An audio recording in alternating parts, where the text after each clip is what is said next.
বন্ধুরা পুতুলের রান্নার চ্যানেলে সবাইকে স্বাগত। আজকে রেসিপি ডিম আলুর কারি। সেই জন্য ডিমটাকে আমি সিদ্ধ করতে বসিয়ে দিচ্ছি। সিদ্ধ হয়ে গেছে, ঠান্ডা করে খোসা ছাড়িয়ে নিচ্ছি। ডিমগুলো কেটে নিয়েছি, এবার ভেজে নিচ্ছি কড়াইতে তেল গরম করে। ডিমগুলো উল্টে উল্টে একটু হালকা ব্রাউন কালার করে ভেজে নিয়েছি, তুলে নিচ্ছি।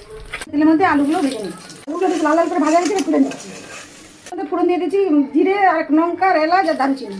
সুন্দর গন্ধ বেরিয়েছে। এবার আদা, কাঁচা লঙ্কা, টমাটো, পেঁয়াজ আর রসুন বাটা দিয়ে দিচ্ছি। মশলা কষানো হয়েছে, সমস্ত মশলা কাঁচা গন্ধ চলে গেছে। এবার কালারের জন্য কাশ্মীরি রেড জিরে আর হলুদগুলো দিয়ে দিচ্ছি। সামান্য জল দিয়ে ভালো করে কষিয়ে নিচ্ছি। সমস্ত মশলা কষানো হয়েছে। এবার ভেজে রাখা আলু আর পোস্ত বাটা দিয়ে আরও কিছুক্ষণ কষিয়ে নেব। কষিয়ে নিচ্ছি, তেল ছেড়েছি। এবার পরিমাণ মতো জল দিয়ে দিচ্ছি আর লবণ দিয়ে দিচ্ছি পরিমাণ মতো, দিয়ে কিছুক্ষণ ফুটিয়ে নিচ্ছি। আমার কারিটা হয়ে এসছে, আলু সেদ্ধ হয়ে গেছে। এবার ডিমগুলো দিয়ে 2 মিনিট ফুটিয়ে নিয়ে নামিয়ে নিলেই রেডি হয়ে যাবে। দেখুন বন্ধুরা, আমার রেডি হয়ে গেছে পোস্ত দিয়ে আলু ডিম কারি। এইভাবে আপনারাও বানিয়ে খাবেন। যদি ভালো লাগে তাহলে আমার চ্যানেলটাকে সাবস্ক্রাইব করে আমার পাশে থাকবেন। Tata, by.